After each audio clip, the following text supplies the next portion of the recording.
for you guys who are watching this after the fact, I started to get my stream going, and I forgot to put on my headphones. And when I do that, it defaults to a room microphone that isn't very loud and everything. I'm still making rookie mistakes. I'm going to let people find the stream, okay, and come on in. I see that. Let's see. Stormcock says I'm trying to find it, and we've done this before, folks. I'm so sorry. I've got my red light going on in the background because I got to tell you, I'm hot blooded today. Got a lot to cover today. What we're going to be doing, let's see, do we have, I've actually got to reboot my monitor here. That's okay. People are flowing in. You're going to be glad you're here today, folks, because I can tell by a lot of the comments in my channel in general and by some of the comments I've already seen for tonight's stream. We've got 12 watching according to this. Kimberly, all right. Kimberly's checked in. Storm Cop, I found it. Yes, you did, James. Thank you so much. Thanks for hanging with me. Tim Henry, Music Life, new commenter, as far as I know. If you've commented before, I didn't get to it. Tim says, I'm here. Love your channel. Thank you, Tim. Thank you so much. And Storm Cop, yes, first thumbs up. Great. And I've got so far 4 thumbs up, and we'll see what's going on. I'm going to realign my devices here as people are trickling in. Like I said, you're going to be very glad that you turned into this particular stream, because I know tons of people have different viewpoints on the 2 bands I want to focus. Actually, I'm going to be focusing on 3 bands. I've got a lot to cover here, folks. And another reason why I was so late getting on is we live in the Central Valley here on the West Coast, California, in the city of Modesto, and it's a town built on really great soil. You know, the big valley, right? We grow in this area a big portion of the world's produce, right? But it's because of the water being brought in via canals. We're an old train town, lots of trains still going on. It's a town of about 200,000 people, but it is a part of an old desert in California. It is a desert town. And today, I noticed one of you said that, I forget which one of you. Oh, that comment won't be on, so I'm sorry. One of you were sitting on your deck in 70-degree weather. I am so jealous because we're sitting in weather of 87 and it could get higher. We get temps into the 90s some years as early as February, right? And so this year is no different. We usually go from winter to summer quite often. Very rarely do we experience a true spring in Modesto. As a matter of fact, it's in February where the cherry blossoms. We got tons of cherry orchards here nearby. I live just outside the city limits, and tons of orchards surround our immediate area, right? And so, in order for me to I'm just kind of biding time, letting people come in. We've got 18. Okay, welcome to the new sixth person. I don't know what kind of draw I will get. I've never streamed on a Tuesday, and the reason I wanted to stream tonight, and I'll get back to what I was talking about, was because I missed Sunday, and I am so sorry that I had to uh, cancel that particular stream, but we may get a chance, and I'll talk about that in a minute, to make up for that even. So this, as far as being a different day, I still may stream probably at this point, not tomorrow, but maybe Thursday. I might even try Friday. So keep your antennae out there. Best way to be notified is if you're viewing the channel right now and you're not a member, or I should say a subscriber. There's a difference. Then you might want to click that subscribe to the tribe button, tap that top bell icon, and you'll be notified of all my future videos and streams. Okay.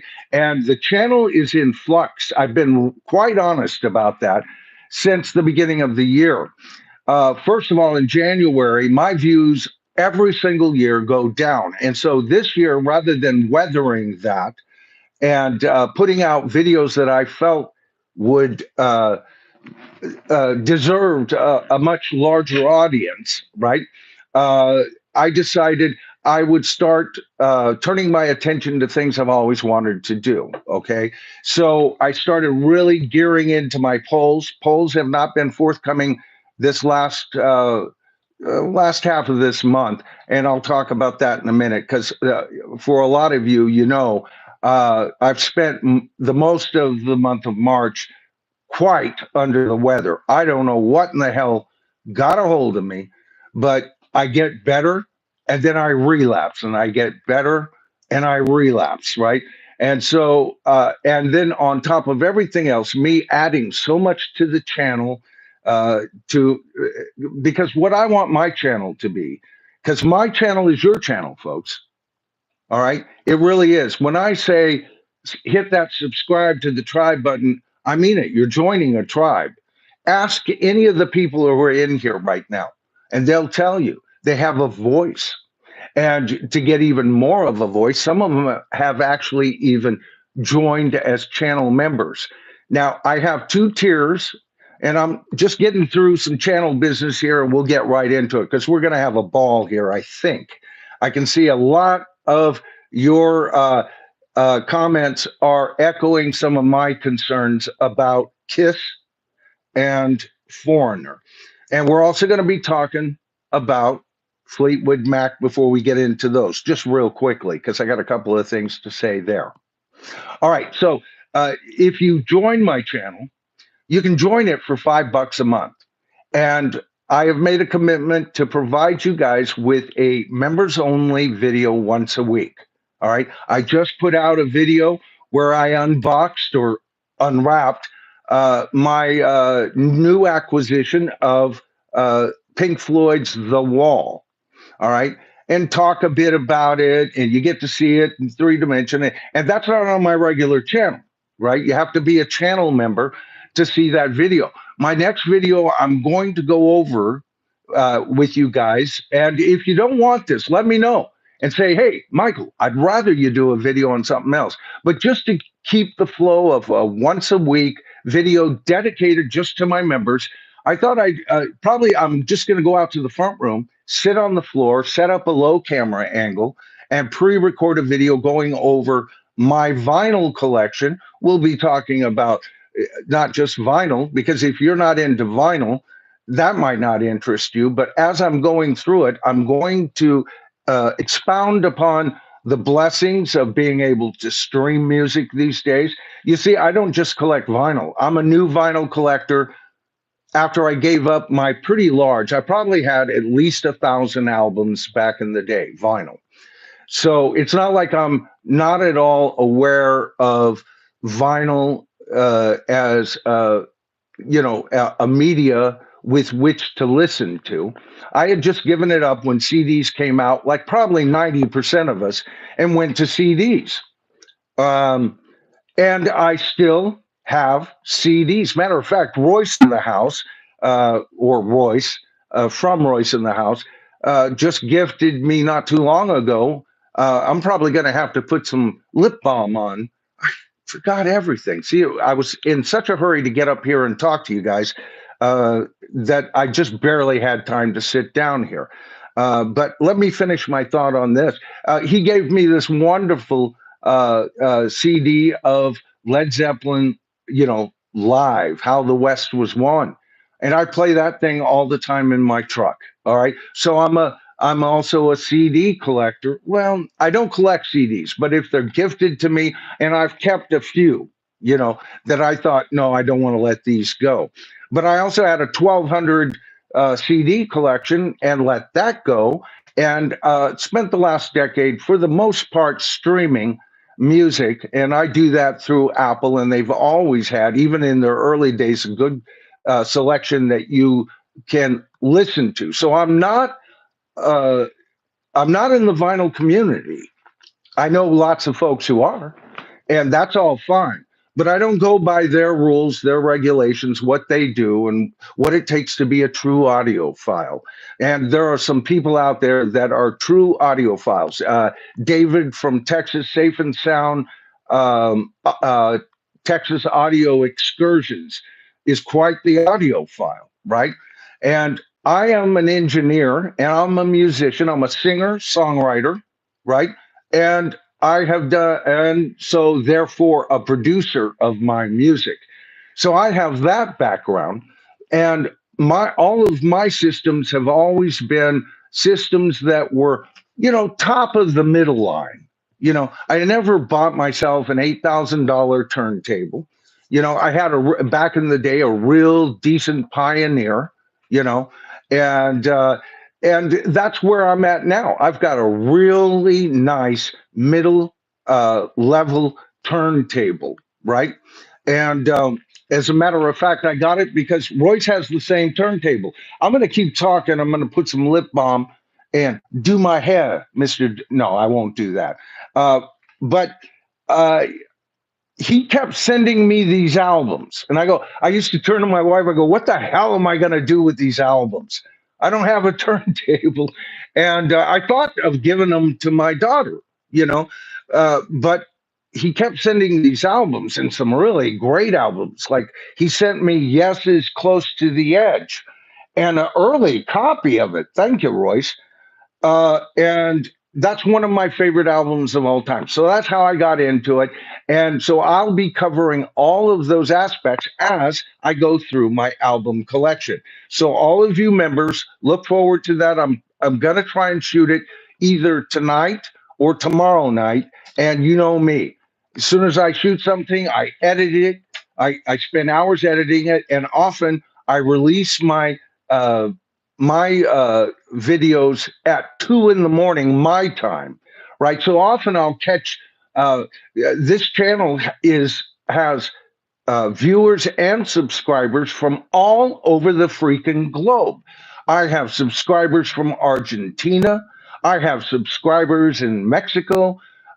My biggest audience is here in the United States. My second biggest audience often goes back and forth between England and Canada. Right now, Canada, I think, is in second place, England being in third place, and then vying for fourth place, if you can believe it.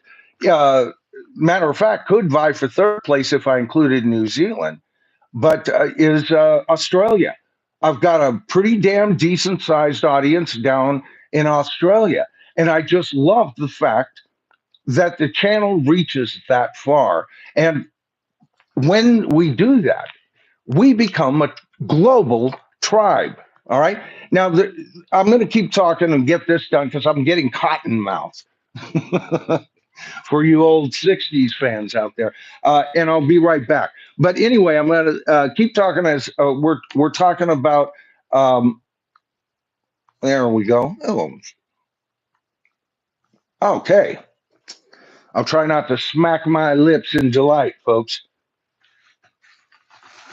But anyway, when we talk about the tribe, that's what it is. We have now, you guys that are here, we got 27 watching. Welcome. It's starting to grow. I think what we're going to do is get started here real quick. Okay, so when I started to do the research for this, I was actually going to be doing a research on a video I wanted to do. As you guys know, my dedicated videos I pre-recorded.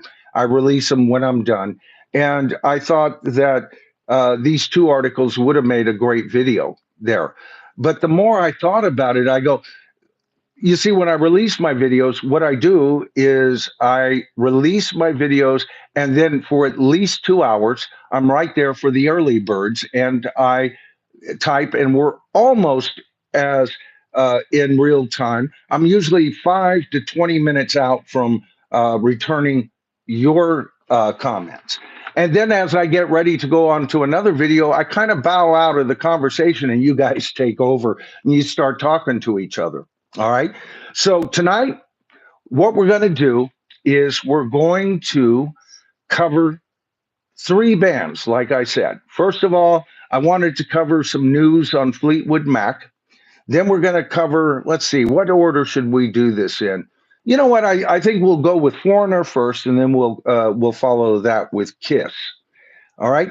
And then what I'm going to do is, before I get started, that I want to check in with some of you guys on what you're talking about here early for a change. And then we'll get into the meat of it. And then I've also set up a goal tonight. All right. So, in order to explain the goal, I want to be able to do a shout out to a couple of viewers here. Let me get to my notes, folks. I've got to memorize, but I got to remember which one said what, right? But anyway, let's see. Here we go. Okay. All right. So now I know. All right. I want to do a shout out, first of all, to Daniel Fuentes and your wonderful super things. Okay. And your now Daniel gave me a super thanks on my live stream after the live stream, besides all those wonderful super thanks we got on my last stream. And what happens, Daniel, is for me to do my shout outs in my next dedicated video, I always go to YouTube Studio and they give me a current on who's done super thanks, who they are. And I go ahead and type that into that floating window that you see, that rock star window. For you doing that for me. And but when you do it on the dedicated pre-release videos like I did here and Daniel showed up on, that just goes right to the money that what that video makes. And when I say money that video makes, I mean by the commercials. I'm monetized here on YouTube.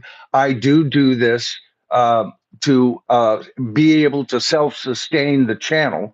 And the best way to do that is through memberships, through being a YouTube partner, and of course, super thanks. And so when you guys do that, you're going to get a shout out on my dedicated videos. And a shout out to Brendan1351. Here's what he said on his super thanks. He says, put it towards some records. REKKIDS. Records. Sounds like, that almost, I don't know if any of you watched the WF files. That kind of like the crazy channels. That's what I do when I relax and I just don't want to talk about rock and roll anymore. I go to AJ's channel over there, and it almost sounds like something Hecklefish would say, right? And if you don't know who Hecklefish is, well, go to the WF files after you're done watching this stream, of course, and I think you'll get it. But it sounded like right out of the mouth of Hecklefish there. So that leads me to what I was going to say today. We're going to do my regular stream and we're going to cover everything that I have been talking about so far. But if I can get 5 super thanks, and it doesn't have to be anything big, just 5 super thanks, $2, I think it's the minimal, right? I will extend this stream to an additional 1 hour. All right. Now, I don't know if I'll just start a new stream or I'll just continue with this. We'll see how I'm feeling in the moment. I'm a, by the guts kind of guy. So if I can get 5 super thanks on this stream tonight, we're going to go into a second half, a whole other stream, whether it's just this one turning into a 2-hour plus stream or not. And what I'm going to do is I'm going to cover what I wanted to cover on my last stream, which was bands that everybody, it seems, in the world loves, that I don't have a lot of good things to say, or at least I have some things to say that would cut them down a peg, especially how they are viewed by rock fans in general.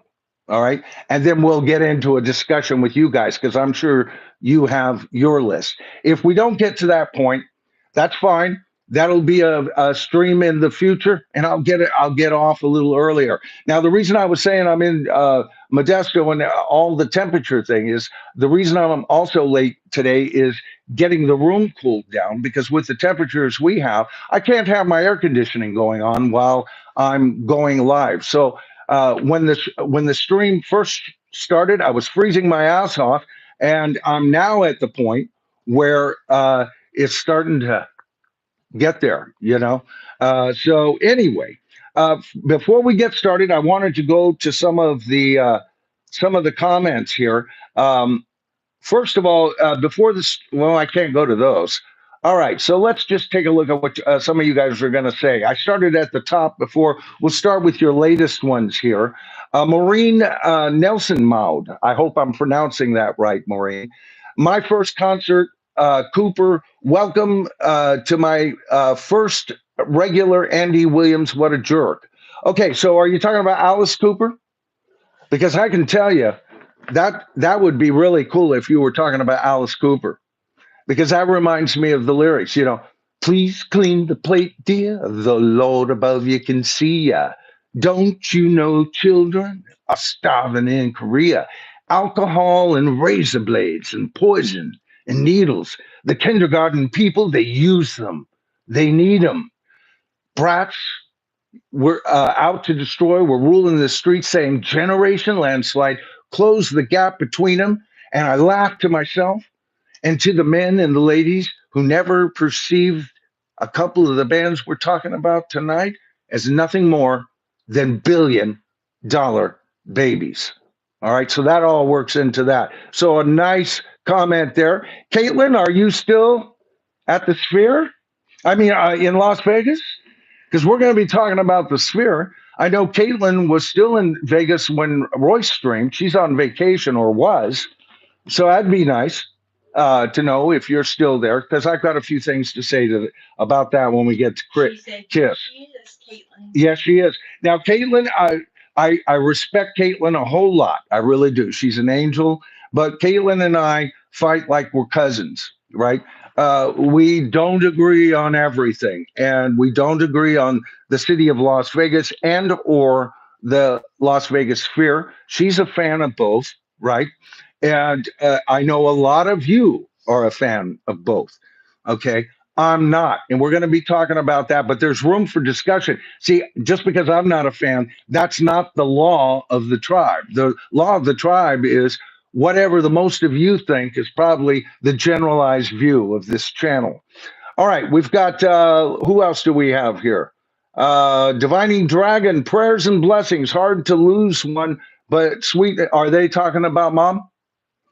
Babe? I'm sorry. Oh, I'm writing to somebody. Okay. Yeah. You may be talking about Kimberly's mom who passed away a couple of No, days we're before talking about Christmas. Savannah. Oh, Savannah. Yeah. Our beloved Savannah, our golden retriever. She lived like uh, 17 years. Did she make Yeah, it? she was 17. She was 17 years old, long lived. And we were there. She took her last breath. She was family. She was family, and we miss her. Uh, we Caitlin have. says, I love you, Michael. We are family. We laugh and bicker, and all's fine. Was that Caitlin? Yeah. Cool, Caitlin. Yeah, I know. I'm always over on her stream, giving her shit. You know, I mean, what else would I do, right? And I got to tell you, Caitlin is like family. And Caitlin, of course, has been a longtime supporter and sometimes panelist over on Royce's in the past. And she, of course, does her own thing there. But even if she's not up on panel, even if she's just there, she's one of the mainstays over there. And she's wound up becoming a mainstay on most of my live streams. So, darling, we're really glad to see you out there. Vega, DJ Trish. Hey, it's good to see you, DJ. Uh, um, Vegas isn't everyone's cup of tea. Yeah, right. And we'll discuss why I feel that for several reasons. I'm not big on the plasticness of our society, and we'll get into that in a minute. Bengal Gangster, good to see you here again. He says, my sis lives in Buffalo, suburb. Okay, so from the East Coast, brother. James Redding, who was in very early today. I don't go to Vegas. I don't like losing money, and that's one of the reasons why I don't either. Very happy to be here. You're not missing much. Okay. Oh, we have our first super thanks, Oberheim, Brandon. Thank you, brother. Broadsword and the Beast. Oh, yes. Okay. Yes, we had that comment, didn't we, Brandon? Broadsword is one of the albums that I didn't quite cover when I was covering the the various albums. I was basically really covering the Jethro Tull's Heavy Horses, and I was comparing it to. I thought it was a great video. Hardly anybody ever came and watched it. I don't know. I put my best into it, but it's a good video. If you haven't seen it, go on over and watch it. Um, but I compare the Heavy Horses to um, The Wall by Pink Floyd. And when you think about it, you go, what? Those two different bands with two different approaches. Oh, Looks like we've got another one from Michael. Thank you, sir. I'll get to your comment here. I want to finish up what Oberheim or Brendan. Brendan's from down under. All right, folks, I told you we have a large worldwide audience, and I love my New Zealand and Australian audience. All right, Australians just, you know, uh, anyway, most of them, every country has their group, right? But Australians just say it like it is. They got a bit of cowboy in them. I've got a bit of cowboy in me, right? And I just love their whole culture and everything down there. And the whole place was established as a penal colony. That's all right. I come from a long line of crooks and presidents. My family line was the Nolands. Yeah, going back, we go back to President Harrison. All right, and Jesse James is a long distance cousin, as well as Belle Starr. All right. So a little crook, a little bit of crook, a little bit of outlaws fine with me any freaking time. Dragons in the house. Let's see what Christian has to say. Comparing animals and heavy horses, great comparison. Yeah, you know what? You're right, Dragon. And I want to get to this second super thanks here in just a second, but I do want to kind of finish that off. Um, both albums, here's why I compared them, because people would think, well, why are you doing that? Both albums are songs about animals. All right. All the songs are dedicated about animals. We've got another one coming in. Storm. All right, James, thank you so much. Storm Cop is in the house, and I'm going to get to these. Good Lord. We've got three. We need two more, and this is going to be a long stream. Okay, so here's what we got going here, folks. Um, both albums are about animals. Both albums were released within a year of each other. Both albums are by two different bands who were damn intent on not following latest trends. Ian Anderson said he was quite aware of bands like the Police, and he didn't have anything bad to say about the Police. The Police being one of my favorite bands of all time. It's just he didn't want to follow them.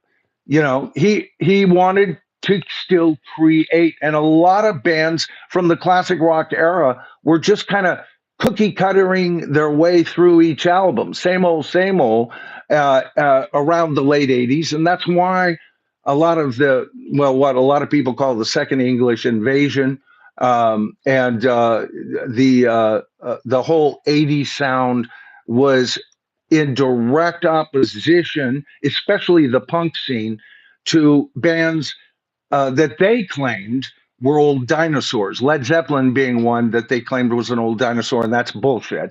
That never happened. But since when? Well, we'll talk about one of those bands if we go this second hour. All right, let me get to this second. Michael's comment. Kiss is going to a show, doing a show, I think is what you meant, is doing a show in Vegas, November. And that's what we're going to be talking about tonight. Thanks, Michael. As a matter of fact, I've been hinting at it. I've got an article that covers their latest shenanigans, and boy, that's about it. I want to talk about some past videos I've done and what I've already established, what they've said in the past, where they're going, and I'll be doing the same thing with Foreigner, comparing past videos that I've done and just kind of updating the whole thing, right? And so the reason I'm doing that tonight is I thought it'd be better if I could do this with a whole group of you live rather than doing that and then responding to you later. This is more immediate. And for those who show up on my live streams, man, you're inner core tribe. That's just all there is, man. You guys show up for everything I do. I wouldn't be anywhere without you. So thank you, Michael. And then, of course, we get to Storm Cop 55's comment here. Keep rocking, brother. The tribe cannot be stopped. We will keep growing and rocking. You know what? Storm Cop, in a recent comment of his, says, or was that an email, James? You may have sent me an email saying that, but you signed it as head flunky, right? You're nobody's flunky, brother. You're one of the leaders of this tribe, and I really do appreciate that about you. I honestly do. Gringo Pines is in here. Hey, Michael, Kimberly, and Dragon. See, you guys are so friendly to each other. Let me just take a look and see if there's any others that I missed here. We covered Maureen's talk.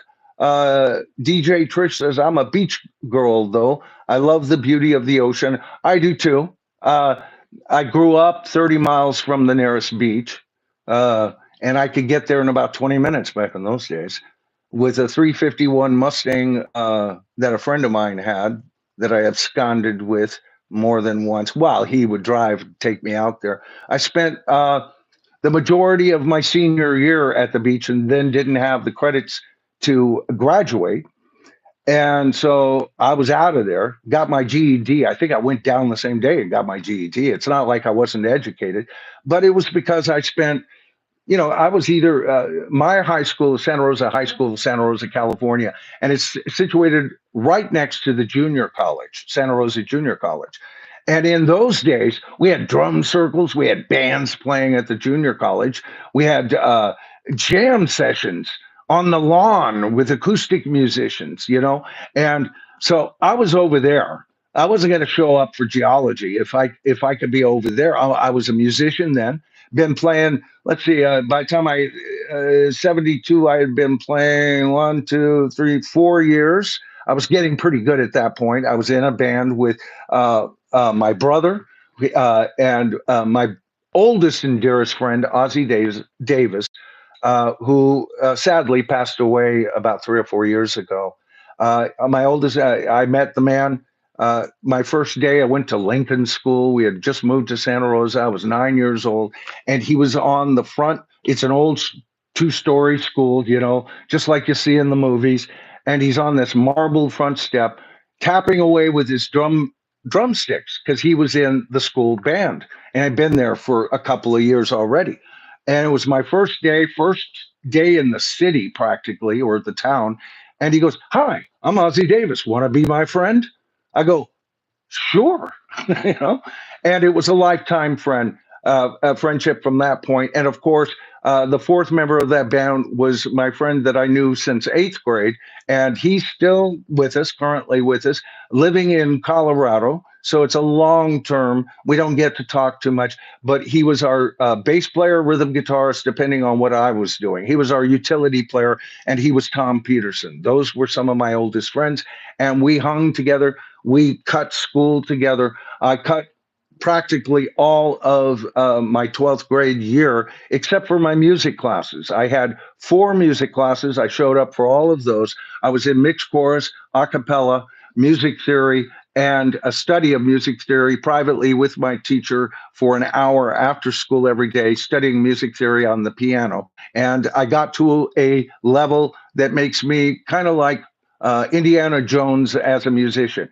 I can read music, but it's like Indiana Jones reading ancient Egyptian, right? It'll take me a minute and everything. I never became so proficient. I don't read charts or anything because it would take me 2 hours to get through the first section of the song. But I have enough music theory that I kind of know what I'm talking about. All right. And so I was in tons of bands from that point on. All right. So, first of all, let's get to the idea of what's going on with Foreigner. All right. Let me get my link here and go to that. All right. Here we go. I'm going to just bring this on up, folks. All right. I just want to be comfortable today, especially if there's a chance I'm going late here. Um, let's see. There we go. I can get back to you on this later. I just wanted to read a couple of paragraphs here and then start talking about, where Foreigner is and everything. A couple of you made comments. I just couldn't find them in the moment there.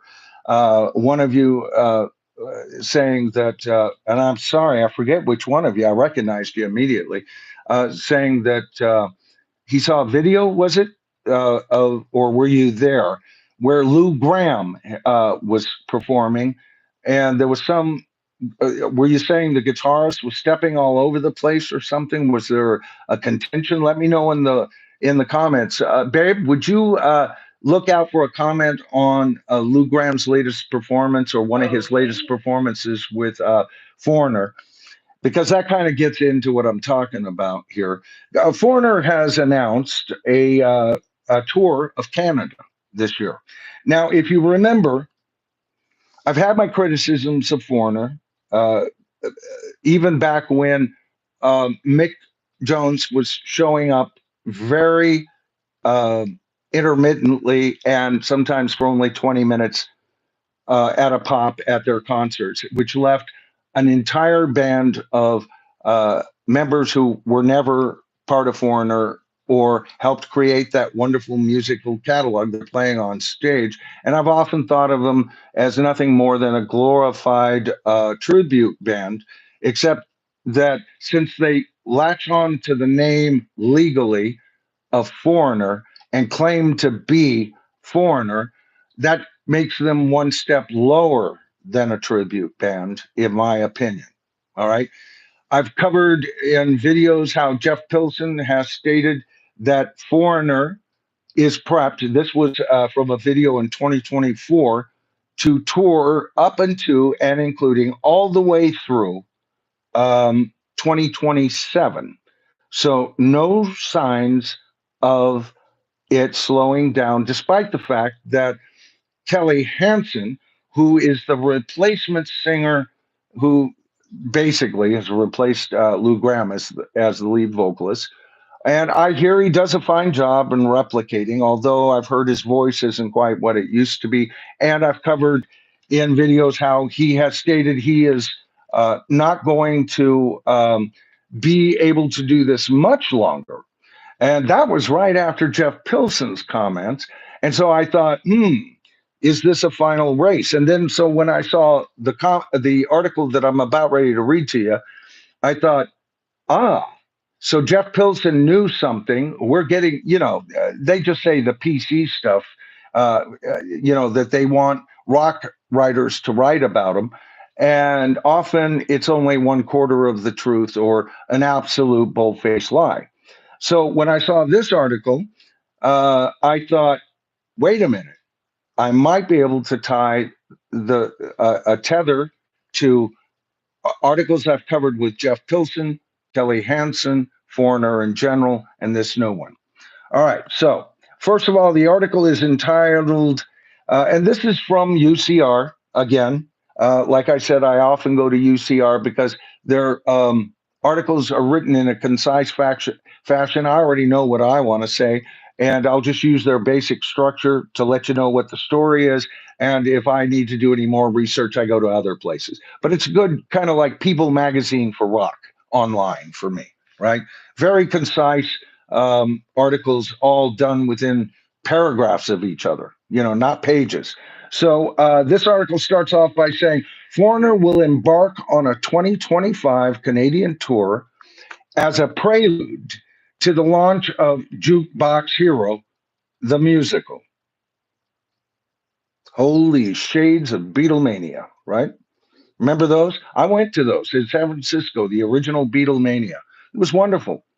What a great ride it was. It wasn't a rock concert, right? It was by nobody I cared to follow after that night, but it was great. And then Beatlemania actually came to Charles Schultz's Ice Arena in Santa Rosa, California. And so I saw the original cast again in my hometown, right?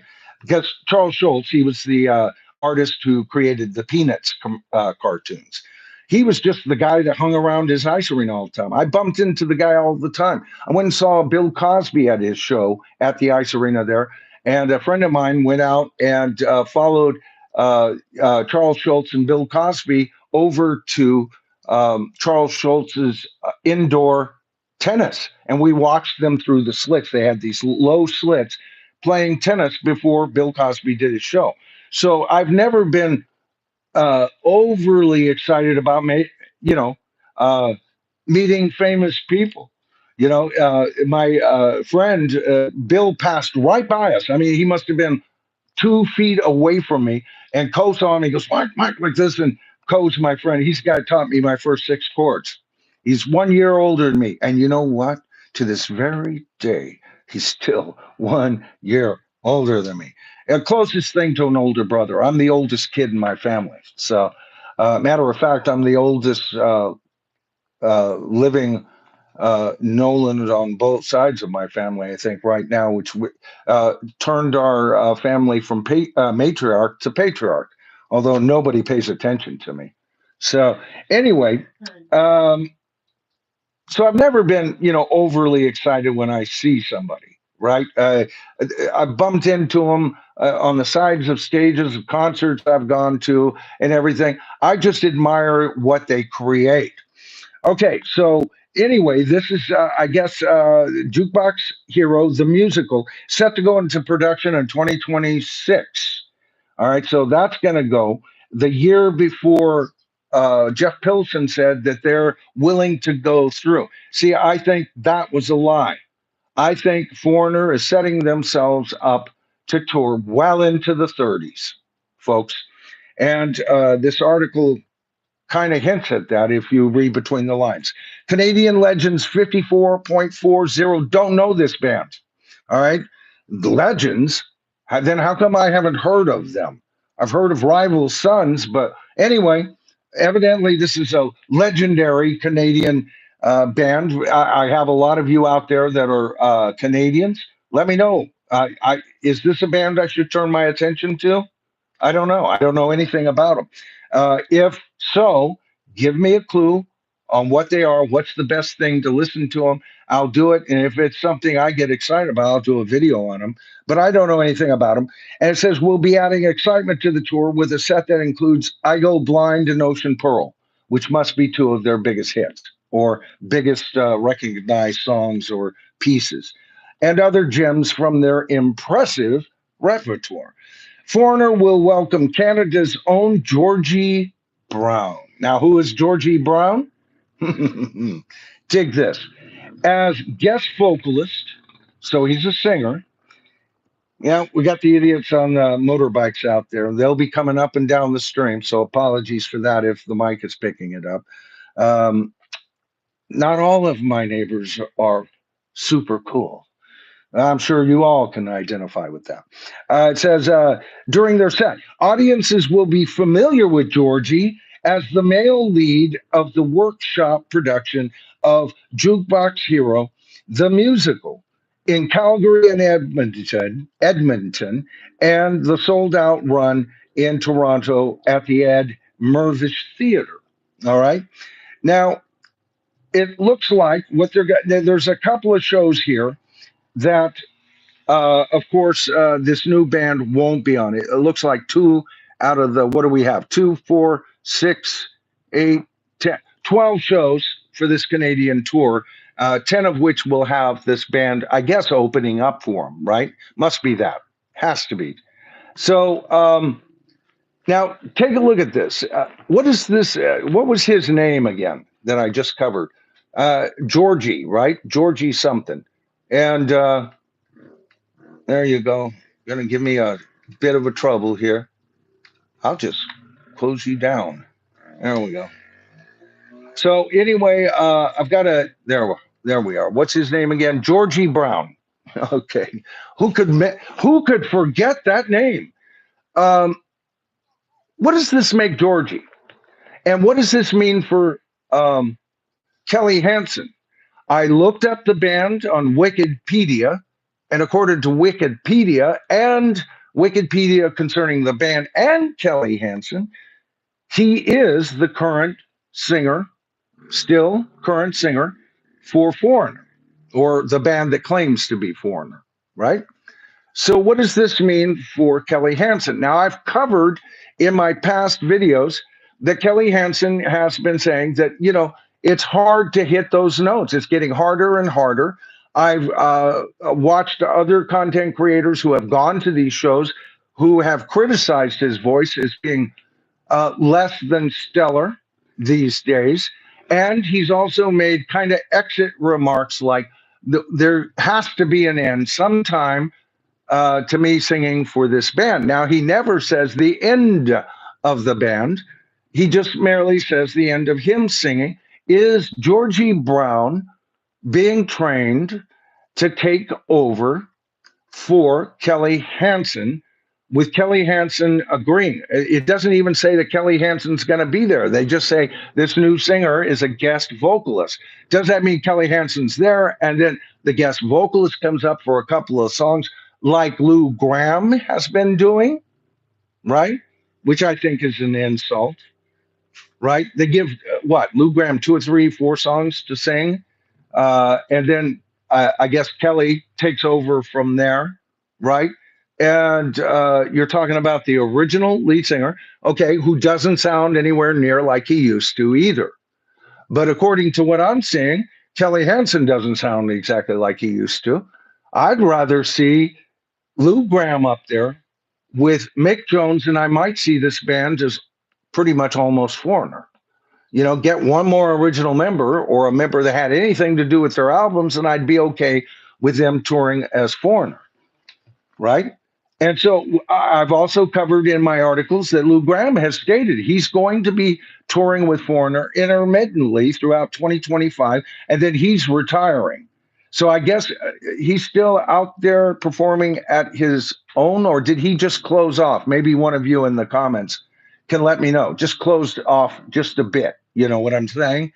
And if that's true, uh, then was that the template of what they're doing right here in Canada? All right, with Georgie Brown, right? They've been practicing for Georgie Brown with Lou Graham, you know, taking Kelly out of certain songs, letting Lou handle those. And I think maybe if that's true, then I would imagine Kelly's handling the more vocally demanding songs with Lou Graham singing what he can, you know, to put on the best show.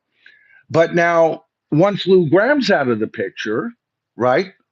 Then you've got Foreigner with Kelly Hansen, who's making these exit statements and has let us know it's harder and harder to sing. And this new young pup, Georgie Brown, who is no better than the guy who played Paul McCartney at Beatlemania, the original guy. Remember, he showed up on all the shows and he looked a whole lot like Paul. I believe he was right handed and learned to play left handed bass for the show because he looked and sounded so close to Paul McCartney. That first troupe that did Beatlemania were quite the stars for half a minute in our culture. I mean, remember those days? That's when you'd get these compilation 45s of the Beatles classic and go from, Can't Buy Me Love, a couple of a verse and a half of that and slip into another Beatles song. And then this would be, what was that called? Something on Parade, right? And these were successful singles for bands that were kaput, but they would do a blend, a mix of several of their songs and call that a song. And they charted quite well. And so during those time periods, I forget his name. I should have done some research. Uh, but the four of them were pretty famous as being the, well, faux Beatles, right? They weren't the real Beatles, but they were the closest thing that we could get around 1976, right? Or was that around 78? That was getting closer to the late 70s. So we've got a guy who's got a probable window of opportunity of 3 to 5 years. You know, if the show does well, we don't even know if the show will do well. Mick Jones in the article stated that he saw the show and was impressed, and that's how they connected. And of course, Mick Jones being the sole owner these days of the name Foreigner. So whatever Mick Jones says and whatever he throws up on stage, that entity can collectively, legally be known as Foreigner, but they're not Foreigner. They're not Foreigner by any stretch of the imagination. And I've already explained that. So, what do you guys think of all of this? Uh, is this something you're excited? Because it's going to be a prelude. I would imagine they're going to wrap shows around his performances, or they'll just go solo with Kelly whenever he's not available. And are they working him in and working Kelly out as they've done on more than two occasions in the past? And this, to me, is the number one band besides the next band we're going to cover here shortly that's guilty of claiming to be what they're not. They're not Foreigner in my eyes. And they are the first true franchise band, again, along with the band I'm about ready to cover here in a moment. And by that, I mean franchise, they're like a fucking McDonald's. All right. One McDonald's is as good as another. You know, and after you build those two, you got three. After you build three, you got six, 6 to 12, and on and on. How many freaking McDonald's locations, and none of them are the original McDonald's because it's a franchise. And what comes out of it is the same old, same old. Now I like a quarter pounder with meat laden oiled fries as good as well as the next guy. And when their milkshake machines work, I'll power that down with a chocolate milkshake, you know, occasionally. Junk food, I'm no purist or anything, but I do know one thing. As good as that feels in the car, I'm usually eating on the run or in between a video or whatever, and Kimberly will order out and we'll get something brought in because I'm doing something on my videos. It tastes good in the moment, but it certainly is no wonderful meal to me. I'm a meat and potatoes guy. Like probably one of my favorite meals would be, a thick New York steak with a huge baked potato, salad off to the side, green beans, gravy, you know, whatever, and buttered bread, right? And for some of you, that might be a finer cuisine. All right. But see, that's what's happened here, as far as I'm concerned, with Foreigner. They've become a franchise. Nothing new to order. I could have ordered a quarter pounder 20, 30 years ago. I can still order a quarter pounder 30 years later. 30 years ago, Foreigner wrote some great freaking songs, and the band that claims to be them are offering you the same old thing. I'm hot blooded. No new material to speak of. And when they have done new material, they've mixed it in with albums that the only reason the album sold at all is because it was connected with older stuff, usually live renditions of older stuff, and trying to give them some level of credibility. And I don't think that Foreigner is at all credible. What do you guys think? All right, I'm going to go to the some of the comments here and see if I can find out anything that you guys have had to say about this. Um, let's see. Going back a little way, TGR Classic Rock Corner. Hey, good to see you, TJ. TJ has a wonderful channel himself, folks. Check him out. He does kind of what I do, only in a more sane fashion, probably. He's more well spoken than me. Uh, he says Lou Graham, Rick Wills, yeah, Al Green, and Dennis Elliott should be back. Yeah, okay, yeah. So bring a whole bunch of them back, and then yeah, I could see a final farewell concert with those guys. That would be okay. Uh, Even well, I don't know. Let me see what else. Brenda Snow, good to see you, Brenda. Foreigner, Def Leppard, Journey, and Styx going into the '80s to me are somewhat in that same category of boring. Okay, did you think of them as boring initially, or continuing to exist and have become boring? I'd be interested. I'll look for your comment here down if you do that. Once the '90s hit, they forgot how to be exciting. Okay, maybe that explains what you're saying here, Brenda. Uh, because out of those bands, Def Leppard, Foreigner, uh, Journey, and Styx, the closest thing I have to respect for those four that you mentioned would be Styx and Def Leppard. They continue to make new music, so I got to give them kudos for that. And Styx is willing to do it without Dennis Young, which I think is a mistake, especially when they're going to tour and play. There's even songs by him they won't play, right? Because there's such bad blood between them. I just wish they would kiss and make up. Speaking of Kiss, and do something new. At least Styx is doing something new. Def Leppard is doing something new. I love that last album, full studio album they did. I thought it was good. Foreigner has been boring ever since Lou Graham left, and even there toward the end, they weren't all that exciting either. Most of these bands hit their stride. There's a shelf life for 90% of bands in rock who have a great career, can do a 2 hour show chock full of hits, but they have a shelf life, right? And Foreigner's shelf life was definitely '70s, '80s, right? I don't know if they did anything real excited in the '90s. I'd have to look back on their discography. But good point. And I have my criticisms, Brenda, of Styx as well. Okay. Uh, I did a video on them because they actually have been producing albums, and I thought the albums were okay. I haven't listened to them since, so it didn't really hit me that hard. But I was impressed, and it was good sounding music. I'm listening to it. Styx was always one of those bands that was a hit and miss for me. I liked some of their stuff, didn't like some of the other stuff.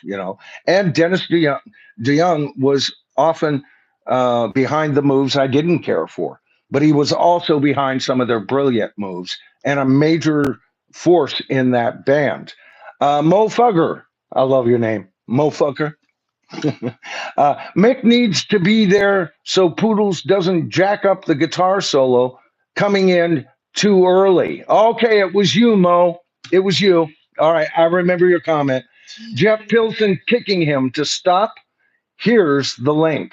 And I don't see the link here. Maybe because it's on a live stream, they're not allowing it. What did you say, darling? I was just saying TJR's Classic Rock Corners in the house. Yes, I just acknowledged him. Okay. Yeah, Kimberly just noticed you, TJ, and she was making sure I saw you. I'm a subscriber to TJ's channel. Have been since way before I started my channel. So I've always respected. I don't always agree with him. I'm sure he doesn't always agree with me. You can tell by our different videos. But whether I agree with him or not, all of his opinions are based on very even-handed thinking, and I have respect for that. My opinion is just my opinion. There's plenty of room in my life for other folks and what they have to say. I just want my right to say what my opinion is. And the only way it works with a YouTube channel is you got to give your opinion and then open it up to the rest of the tribe, which is what I try to do. Michael Boswell, Divine Dragon, didn't you hear Mick Jones' health is so bad he will never be back on stage? That's what I heard. Okay. That's what I heard. That was the last thing I heard. Do have any of you heard that he's actually going to be playing at any of these shows? Right?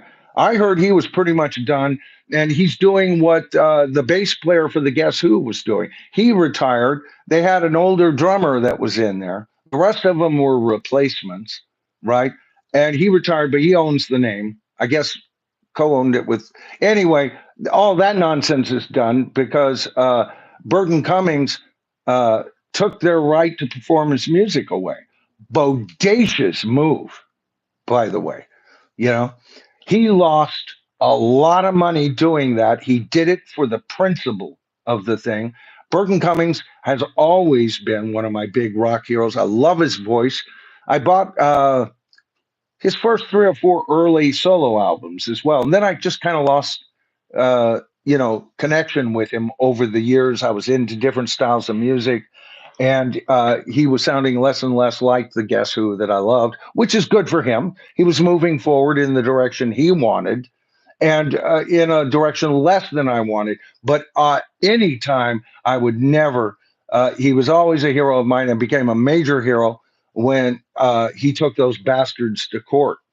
Right? They were even using their images on social streaming, claiming to be that played the original music, which none of them. And then last thing I heard, drummer's gone too.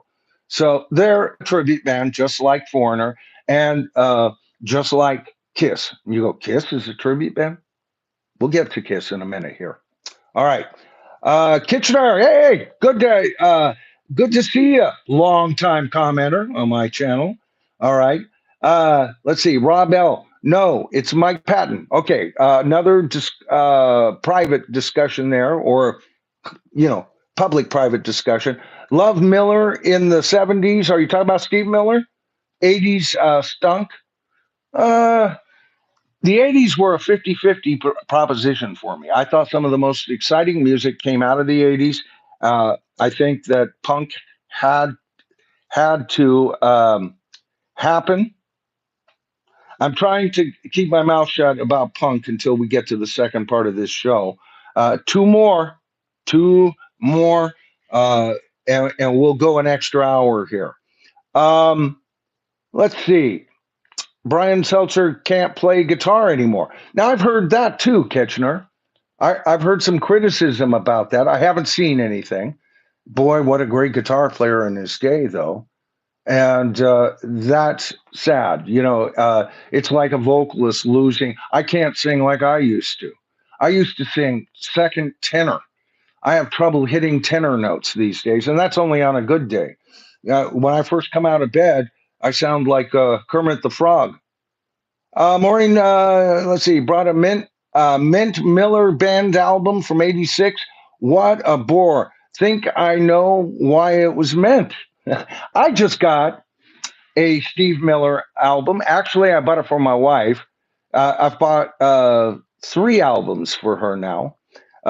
So that's in my collection. She allows me to take, possession of it, but it's for her because I am too. I like Steve Miller at his best. See, Maureen, for me, I love good pop rock music too. It doesn't have to be kick ass Led Zeppelin or weird ass Pink Floyd or humble pie. You know what I'm saying? Although I'm a major fan. Johnny Winter blues, that's probably my favorite genre is smokehouse blues based rock and roll kick-ass distortion muckerfutter music. I love that stuff, right? But I also am a fan of good pop, mainly pop rock, and some acts that hinged on that area.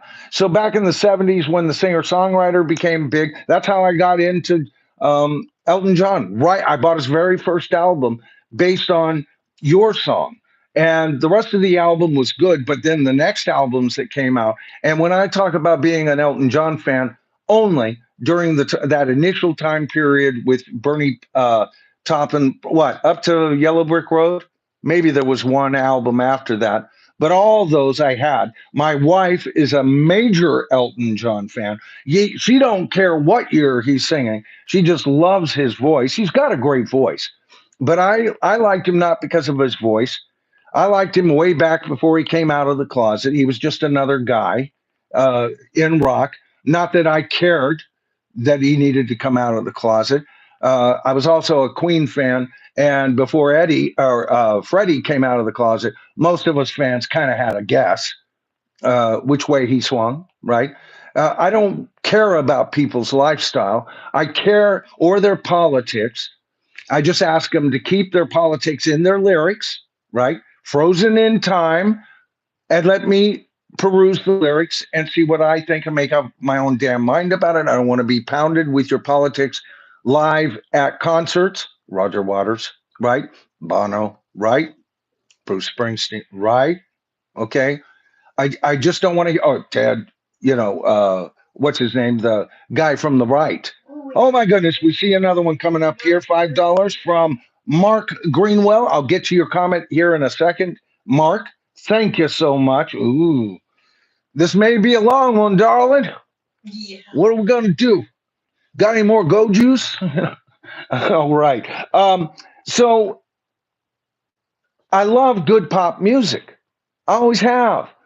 It doesn't have to be asked. I loved, do it in the moonshine. Loved Cat Stevens, right? I loved Elton John. I loved the singer songwriter. I loved McCartney for being a singer songwriter, in his very first couple of albums before he became Wings. And there's an argument that even Wings, he was still kind of a singer songwriter, right? There was input from them, but everything went McCartney's way big time. So I'm all for that. And it looks like we've got another one. All right, we're in for a long one, darling. All right, 2 hours. Okay. And I'm prepped for the second hour. Okay, so let me get to this first comment here uh, from Mark Greenwell. $5. Oh, thank you so much, brother. Um, think Donald Fagen will tour again after his health issues last year and the death of his wife? I don't know. I haven't heard anything currently from Fagan. I wouldn't want him to tour as Steely Dan. He got away with that as long as Walter Becker was alive, Mark, because basically they were Steely Dan. Originally, Steely Dan, hell, they even had another guy that sang their first hit. I forget his name, off of "Can't Buy a Thrill." A couple other cuts until they got rid of him. And I think it was probably because Donald Fagen had a thing about his own voice. He doesn't have one of those mellifluous voices. You either love it or you don't. And we'll be talking about that in the second hour because you guys have tipped the scales into a long stream here. Okay. So when I think, but I liked his voice. Okay. Unlike other people, other artists who probably, I'm going to speak of one artist I got in mind coming in the second hour where most of you love, and I don't like him. Right. And then there's artists like, of course, I've had my fun with Axl Rose, sounding like an rusty Axl. His voice doesn't do it for me. See, he doesn't know how to control the timbre, or he's doing it on purpose, and it's a fucking insult to me. Sorry, try to keep that to a minimum. His, he absolutely. I use that word. I got to be careful with words I use on YouTube. But he ruined Paul McCartney's "Live and Let Die." I hate Guns N' Roses' "Live and Let Die." Can't stand that song. And from that point on, a couple of their early hits, it didn't bother me too well until I heard an album at a friend's house, and I go, "Oh, that's him all the time. That's the best you can come up with," And yet he is heralded as one of rock's greatest singers. He has a 2.5 octave range. That's pretty good. Doesn't sell me on him, but that's an excellent example. So thanks for that. I haven't heard anything from him, but if he wanted to do Steely Dan, Mark, if he wanted to do, the entire Steely Dan catalog, I imagine that's going to be 90, 80% of what he does, maybe a couple of cuts from his more successful solo albums, and call it a tribute to Steely Dan. Using it even in the title, I'd be fine with that because he's half basically of what Steely Dan was. but you need Walter Becker there to call it that band. So that'll be interesting. Thanks for the heads up. I'll be looking for some info on him. I know there's been a lot of reissues of their albums lately. So often reissues and things like that are connected with future engagements live. So maybe that's what's going on. Michael Boswell, again, thank you, Michael. Keep your politics off the state. John Cougar Mellencamp. Yeah, I wish he would. I did a video, one of my bigger videos in the last year on him cussing out a member of the crowd because he was going off on, what he does uh, with a voice that uh, evidently can't hardly sing anymore. And he just told the guy to shut up right out. And then he told his one of his roadies, get his name. I want to talk to him later. Oh, what a brave little runt he is, right? You know, he's got his road crew there with him. Hold me back, boys. Hold me back, right? What a coward. All right. I loved John Mellencamp. As here's the story. When Jack and Diane came out, I was out having a burger with my younger brother. All of my brothers are younger. My he's the third oldest in the family. I'm number one. There's a brother between us, Gary, his name. He's got a YouTube channel, by the way. He does older man, stronger man. He's a weightlifter back. That boy was born with biceps as a baby. And he's also an excellent singer songwriter, but he doesn't cover music on his channel. He covers health and dealing. He's had a lot of physical ailments that he's had to deal with, and he tries to live as healthy a lifestyle as he can. And he's also he owns a junk removal business. They do big on YouTube, and he's got a channel for that. So one is what's the name of his company? Um, it'll come to me if I don't think of it. And then he also has Older Man, Stronger Man. So go on over there. You'll be doing my brother me a good solid because he's flesh and blood. Nepotism reigns its ugly head on this channel from time to time. What can I say?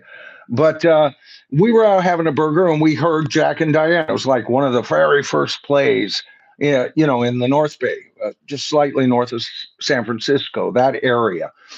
And I told my brother at that time, I go, that's a number one hit. That will go number one. Want to bet now? He never forgot it until I forgot I had said that. Sounded like something I would say. I was always saying shit like that, right? And years later, decades later, maybe 20 years later, he says, I'll never forget. He says, my respect for you uh, as far as you knowing your way around music just increased, Michael, when you called that and it shot to number one right there, and you had already done it 3 or 4 times while I was growing up anyway, right? I can hear a hit when I hear it, right? And sometimes I'm wrong. Like for example, McCartney's "No More Lonely Nights." I thought I'd still do think that's one of his greatest songs. It didn't do shit as a single. And it's like one of his grandest songs. God, what a marvelous song, right? All right. And then we get to this. Where was the other one? Did I get all three of you there? I talked to Mark, I talked to Michael, uh, and make sure I got the other one here. I thought there was another one that came up that I'm not seeing, but maybe I got to all of you. Um, Give Kimberly a yell out. Michael Boswell, Mark Greenlaw. Yeah, gotcha. Okay, good, good. I think I'm up to date on that. All right, so now let's turn our attention to KISS. All right, let me go over to this article that I'll need to be connected to. Where is that? I know I was going to start off with a Fleetwood Mac article. I just forgot. So maybe I'll sandwich that in between this and the next hour. How we doing? Yeah, we're already into the next hour, aren't we? Well, that's okay. There's no limit on it tonight. I'll go as long as I can. You guys have been wonderful. All right. I really, I sing for my supper. I'm a busker from way back.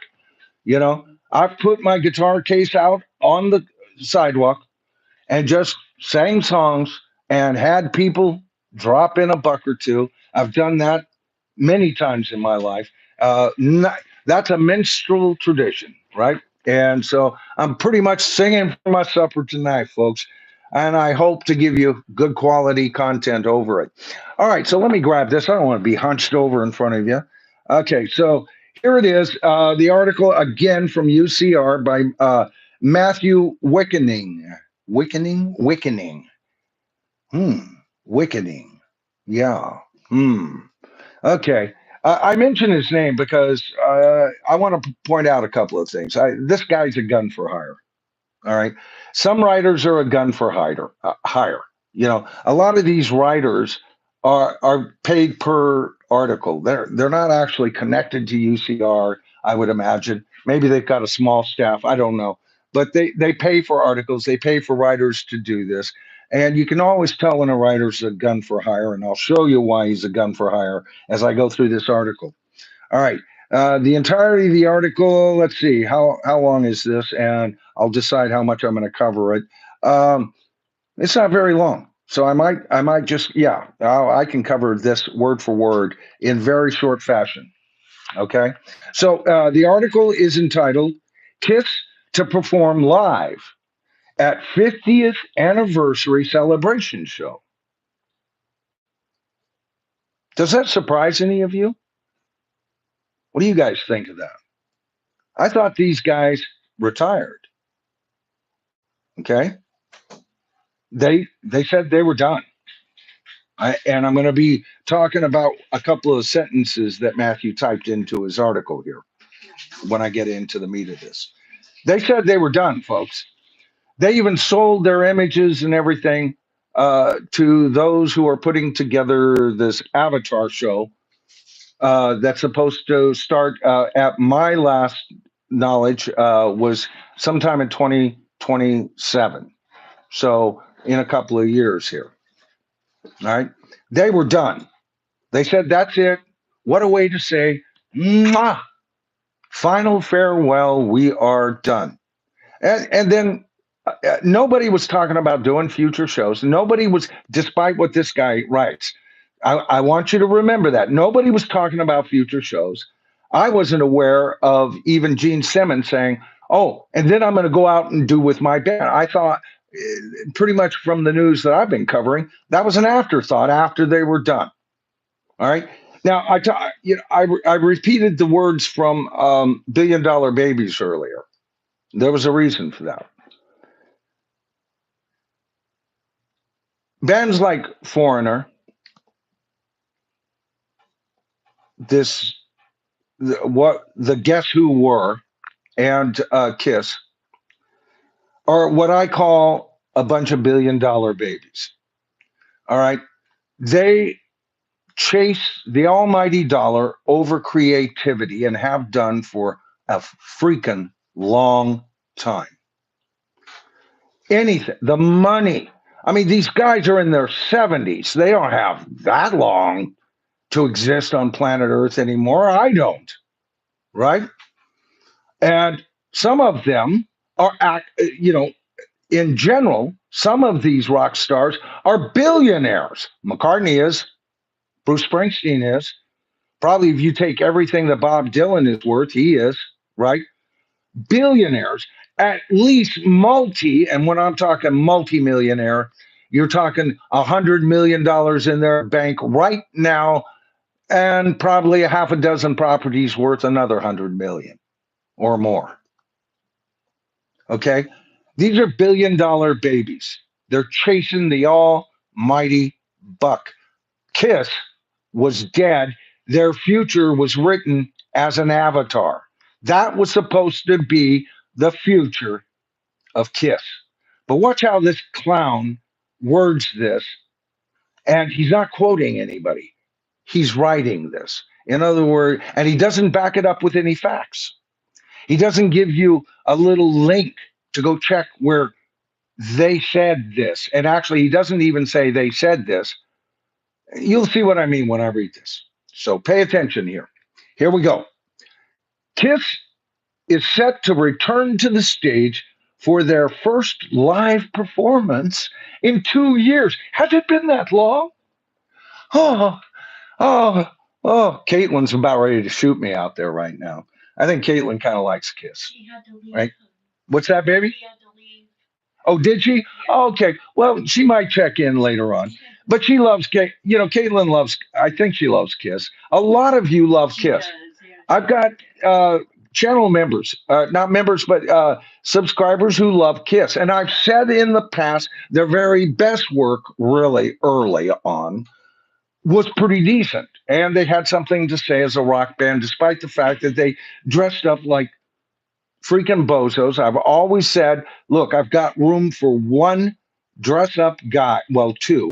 One of them's no longer alive, David Bowie and Alice Cooper. I bought into that. And the rest of you, if you're going to dress up like a bunch of dolls or demons or space boys, you don't have You me. got a super thing. I just saw that come on up. Let me check and see what we've got here. So, and I will get to your comment here just a second. Let's see who gave this. Jimbo. $5. Thank you, buddy. I had nothing to say. Just well, thank you, Jim. So I'll continue saying what I was going to say. So I've also said in his day that Gene was a decent bass player, considering the band he was in. Right, Ace Frehley was a decent player, but the rest of them I didn't think were anything special. And I also said that Kiss was Kiss as long as you had Ace Frehley and Chris in the band, and they ceased to be the band because guess what? Whether I like them or not, they're one of those bands. There's certain bands. I've said this many times on this channel and stream. There are certain bands that are identified by a core membership. There's only four Beatles. There's only four of Led Zeppelin. There's only four and kind of five with Pink Floyd. But most of us are aware of Pink Floyd's output with four core members, and we are sort of aware, many of us, of their original leader who tragically uh, had tough times and left the band. That's why they even hired David Gilmour. And that's when they really took off. So those bands, you get rid of any of them, then and you replace them with another member and say they're the original members, um, you can't do that. The Eagles was another one. Now, I used to extend the Eagles membership to seven members. The four original, okay, Don Felder, who was asked to join and was the last member to ever officially join the band, and of course, Timothy B. Schmidt and Joe Walsh. But then I found out they weren't really Eagles. They were just hired guns. They were paid to show up. They were given songs on albums. So, in that way, they're kind of the Eagles. But the fact that they did not. And when Glenn Fry and Don Henley decided to turn their ugly ass guns on Don Felder for asking very commonsensical questions like, where's my freaking money? And they turned him and they set their manager, who's supposed to represent every member of that band. And here, Azoff wound up uh, representing Joe Walsh and Timothy B. Schmidt more than he did Don Felder, and they weren't even official members. I could do tons of, and probably will in the future on the Eagles. I've barely scratched the surface on the ugliness of that band, and they're one of my favorite bands back in the day, including with Joe Walsh and Timothy B. Schmidt. But now they're walking around with one eagle, and he's calling that show an eagle, right? Now we see, from what I can tell, and I don't recall the latest two members that were with them. I did when I'm doing the videos and everything. I know that they're going to have a guest guitarist. What was his name? Well, let me read the article, and then you'll understand what I'm talking about here.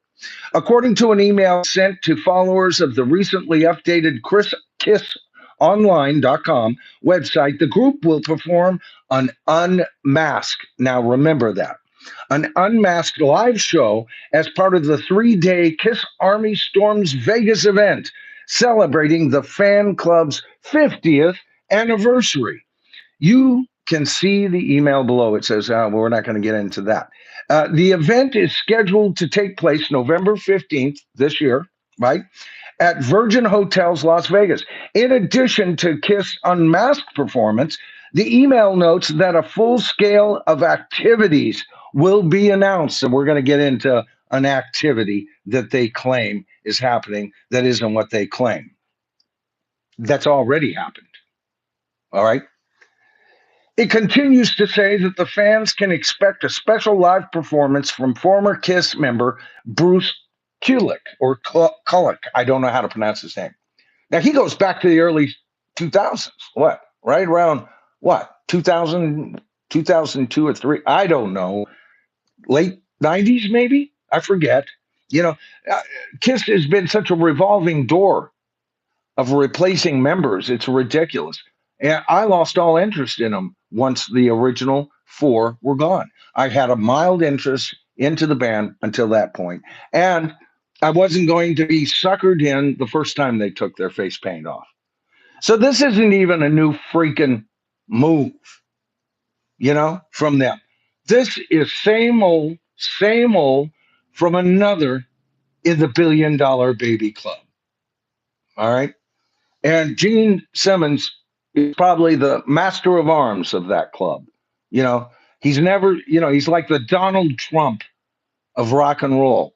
He's never met a deal that he couldn't turn a buck on. And if it doesn't work out for him, he turns his back on it. We're going to be discussing that right here while we're discussing this article. Okay? Because, well, I don't want to get ahead of myself. Fans can sign up now to receive more information when it becomes available via kissvibe.com. Vibe. Wouldn't want to see me. I don't know. I'm not a member of the Kiss Army. Maybe a couple of you are. You can let me know what's going on, and let me know in the comments if you're excited about this. Don't be shy. Just because I've got an opinion, there's room for your opinion. If you think Kiss right now, as it's going to be here at the Las Vegas, is worth a see, let me know. All right, I'll highlight your comment. I'm not afraid of dissension within the ranks. All right. But I got to give it to you as I see it. The bottom line, thus the name of the channel. Kiss concluded their nearly 4-year long end of the road farewell tour. These farewell tour titles get longer and longer. The Eagles, end of the road, long farewell, so long, sayonara, see you later, baby tour. They just get longer and longer and the Eagles become smaller and smaller. I love it. But we're talking about Kiss. Uh, at New York City's Madison Square Garden, where I covered that quite a bit. But band founders Gene Simmons, now dig this, but band founders Gene Simmons and Paul Stanley were always careful to leave the door open for future special shows. Oh, really? Matthew Wilkening? Did they? I don't recall that. Where's this clown getting this bit of information? And no links to back up his claim, right? No links. He just added that because he's a gun for hire, just like a lot of KISS members are. He was told what to write. This is what he's doing. Always hinted at future shows. Okay, so I want to get on to that, but let me finish up with this. It continues to say, okay, right here.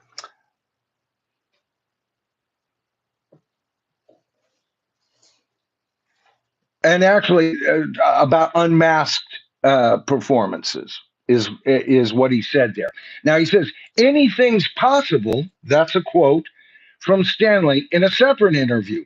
Kiss is so far from over, though Kiss as we know it is done. I remember that quotation, buddy, Matthew.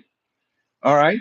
And that was in connection with how they were going to promote Kiss along with these Avatar shows. All right. He was very vacant about anything beyond that. That quote is connected to the Avatar shows.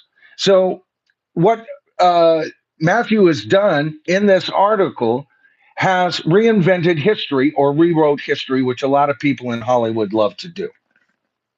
Okay. Never forget the connections of some of these bands in the Hollywood and the Hollywood crowd, which I have no freaking use for at all. I don't need an actor to tell me who to vote for, what to think, and how to fart. I do all that stuff all on my own, baby. All right. So now that open. Oh, and then I wanted to bring this up, and then I want to connect all those dots.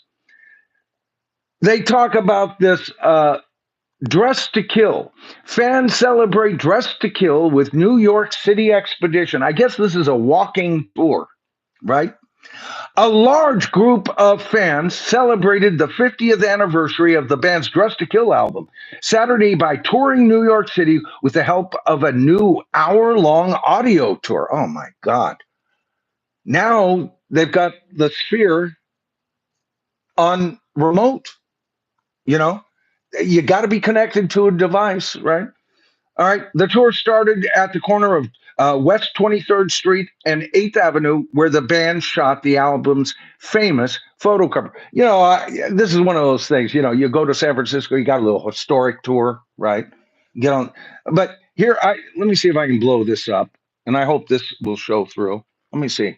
I've got so many lights on in here, but let me see if I can get this to look good. Here's the ton of fans. I counted them up. There's 50 folks there. All right. Here's the math. 50? Really? For this major band, this major event that's happening, and 50 folks show up. All right. Frankly, I'm surprised that even 50 folks showed up, to be honest with you, for a damn walking tour. All right. Once again, if I don't know everything that's happening here, if I'm not aware, you've read an article that contradicts what I've talked about tonight, let me know, and we'll bring it on up.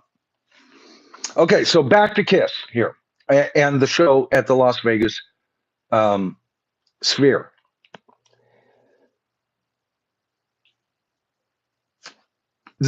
Gene Simmons and Paul Stanley, I remember clearly, indicating the band was over. The future of the band was with the Avatar shows.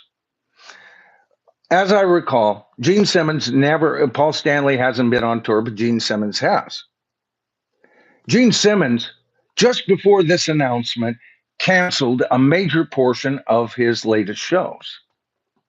All right. Not for sickness, not for anything. I'm going to tell you why he canceled them. Nobody wants to see him. He's not making enough money. All right. And that's why he's canceled the shows. All right. It's interfering with his ego, right? Him out there, he's not the demon. There's no star child or a couple of, ringers backing him up any longer. He's just trying to be, which I had a lot of respect for when he was going to do that. I thought, great. And he was going to play Kiss music. So he thought that was a done deal, right? So I thought, well, great, good for him. Don't give up, man. But he's not being paid enough, right?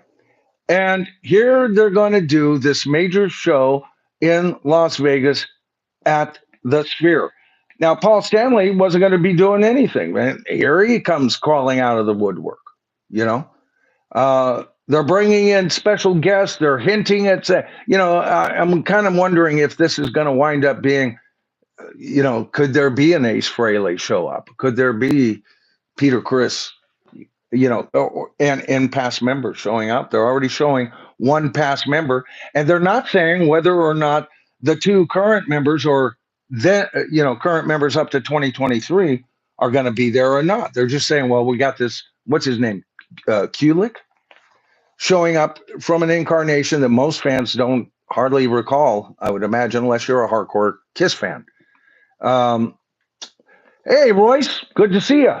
You know what? I talked about you earlier. Royce is actually, he didn't think he was going to make the stream tonight. Maybe he thought it'd be over by now because he's celebrating his daughter, his granddaughter, and his grandson's birthday. They all went out and Royce and I stay in contact a lot in between his videos, my videos, in between our shows and everything. We're friends. We just... I'm off to this, type of thing. So it's good to see there, brother. And by the way, Royce is going to have a. I don't think this is a live stream he's doing, but it will be occurring live. So I guess he'll be there to type in responses. He's got a new video coming out tomorrow, if I'm correctly. I'm trying to remember what it was about because I was real interested in it. And I've been talking about all this stuff, Royce. But I gave you a thumbs up, and I got to notify me, and I'll be there when you go live, unless I'm editing something. You know how that is. I always catch you right after, brother. And if I got anything to say, I'll leave you, an audio message. So it's really good. Yeah, combined 3 birthdays, he says. Grandpa's awesome. Yes, he is. Royce is an awesome man. He puts up with my bitching. When I'm off the channel, the shit hits the fan, folks. Royce and I, we just talk straight up what the things we have to deal with being content creators, the crap that happens behind the lines and stuff like that. And we're just a couple of buds talking about, what's going on. And he is a quality human being. And of course, he's the sister channel to this channel. Royce in the house. I'm up there often on his show. Brother channel. All right. What's that? Brother channel. Yeah, brother channel. I know. I'm being corrected, Royce. Does Betty do that to you? I have a feeling Betty does that a lot to you, brother. She seems like a very strong woman. Dan the man is in the room. Good to see you, Dan. Caught you on Royce last time. I was out in the gallery for Royce's last stream. Dan, of course, was Royce's co-host for a long time before I got on there, and Dan had some business to take care of. But he's resurfacing and re-engaging with new equipment. So I'm hoping you're excited about that, Dan. I hope everything's going on. Michael Rubelski, Kiss Unplugged. Check it out. Really good. It had Ace and Bruce on it. Okay, I will. Thank you. I'll check that out. Brenda Snow. I saw Vinny live with Kiss in Baltimore. My brother brought me to that show as well. All right. See, I knew there would be Kiss fans here. As a matter of fact, Royce even had a whole series based around Kiss and Kiss fans and other channels that had it. And they went to town on Kiss for a while before I ever showed up over there. I was watching them, but we hadn't made a connection really at that point. And I know I have tons of subscribers that love them. And I always will reiterate early Kiss, except for the fact that they were all dressed up, I had a lot of respect for uh, to a degree. Again, they wouldn't have been in my top 50 bands, but I always said, for example, they deserve to be in the Rock and Roll Hall of Fame. But I feel just the four of them. And I've already explained why. Let's see who else is here. Jerry, sup? Okay, Jerry C. Just chewing the fat with people. Yeah, good. That's good to see. I love it when you guys talk amongst yourselves. All right. Let's see what else. Did I miss any earlier comments on them? I don't think there is enough. All right, Michael Boswell. Good comment. Except I don't believe it. I'll talk to you in a second about that, Michael. I don't think there is enough money to bring Ace and Peter into it. They're probably well. On one case, you're perfectly right, Michael. There isn't enough money, and the reason is because Paul Stanley and um, uh, God just been mentioning him. I'm having a senior moment as we talk. Look, he freezes on camera. Gene Simmons. See how I did that, folks? Pretty sneaky. Um, aren't willing to pay them what they're worth, for one thing. No serious money offer has ever come. If you remember, Michael, Ace has been quoted as saying, "Yeah, offer me $1 million, I'll be there." That's all he wanted, is $1 million. Now, Kiss is an empire. He is an original member. He put those feelers out there, and nothing else was done about it. All right. That's why I doubt that he will be here, even though they may get some alumni for this show to punch it up, because now we're going to get into the Las Vegas Sphere. They need to punch it up, and I'm going to tell you why. But I do want to bring out he has named a price and they just haven't been willing to pay it. Okay, that is an absolute fact. I've done half a dozen videos on uh, focusing quite predominantly on Ace Frehley about that, right? So there is enough money to bring him back, but in the past, there's not been any desire to pay original members what they are definitely, in my opinion, worth, because after all, Kiss is one of the $1 billion babies, right? Get down to it. Kiss is one of the $1 billion babies. It's all about the money. Show me the money. Show me the money. And I might show up. I'll tour unless you don't show me the money and I'll cancel. We got another super thanks. Let's Richard Mueller. And Richard Mueller is also are you a tribal elder? I think you're a tribal elder, which means he's a member, right? And he has access to that video of me covering Pink Floyd's The Wall album that I did, and he'll have access to that video I was talking about at the beginning of this stream. So there's a reason to join the channel, and you financially support the channel that way. He's already supported the channel as a member, and here he is with a $5 super thanks. Thank you so much, Richard. Let's see what you have to say for yourself. A small gift to show my appreciation for a great channel. Richard, thank you so much. I'm getting so many comments from you people. What was the word I was wanting you to remind me of, baby? Throttle. Throttle. Yes, throttle. The secret word is throttle, right? There's been some throttling on the channel. I won't use the term that rhymes with Ado-an because the algorithm will pick up what I'm saying and translate that and go red flag, right? But there's been some throttling back. I mentioned my latest video hasn't even hit 1,000 views yet, and there was a time on this channel I'd worry if my videos got 5,000 views. Oh, am I losing my touch? I'm not worried about that anymore because I'm more concentrated on making this channel worth something beyond how many subscribers I have, how many views I have. Now, some of my videos still skyrocket. My third biggest video of all time happened late in January, right? That's quite recently. And I've had a couple of tug. A matter of fact, I shared a portion of Royce's show. Now, usually I get about 1,500. I don't worry about that because that's from another show. And I also know a lot of my subscribers and viewers don't watch streams of any kind, right?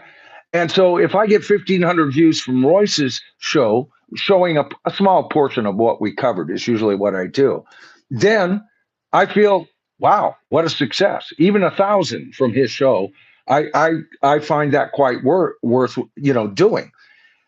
But one of my very latest shares from his got 16,000 views. I mean, that buried the best showing of a Royce video on my channel by twice as much. Royce, you didn't know that, but it has kicked up to 16,000 views, man. And you made me a little money. Thank you, brother. I appreciate it. See, even Royce financially, of course, Royce does financially support this channel. He is one of my Patreon members, even though I think he should switch his Patreon to my members portion because Patreon is going to continue. I've got a whole thing, and that's near future. It's going to be up and running. It's worth you financially supporting me that way. But my main focus now, see, I can only do one thing at a time. First thing was to get my videos going. Second thing was to add shorts, Then I started adding polls. And I've already explained why those haven't been going dead on. I've been going through a tough month as far as being healthy, right? I caught a bug, damn thing. And it's kicked my ass several times. I thought I was over. No, I'm back to being sick. So I'm more focused on the quality of what I'm doing. I'm more focused on having fun on this channel than worrying about views and chasing views. I'm going to do my very best because I'm like anybody else. Damn it. It only got so many views because, it's like how many subscribers you have. You can't help but feel like, oh, I'm doing real good. I got 100 subscribers last week, right? That's good. You can't help but feel that way. But you are in danger of buying into the whole YouTube deal for the wrong reasons. And Royce and I have talked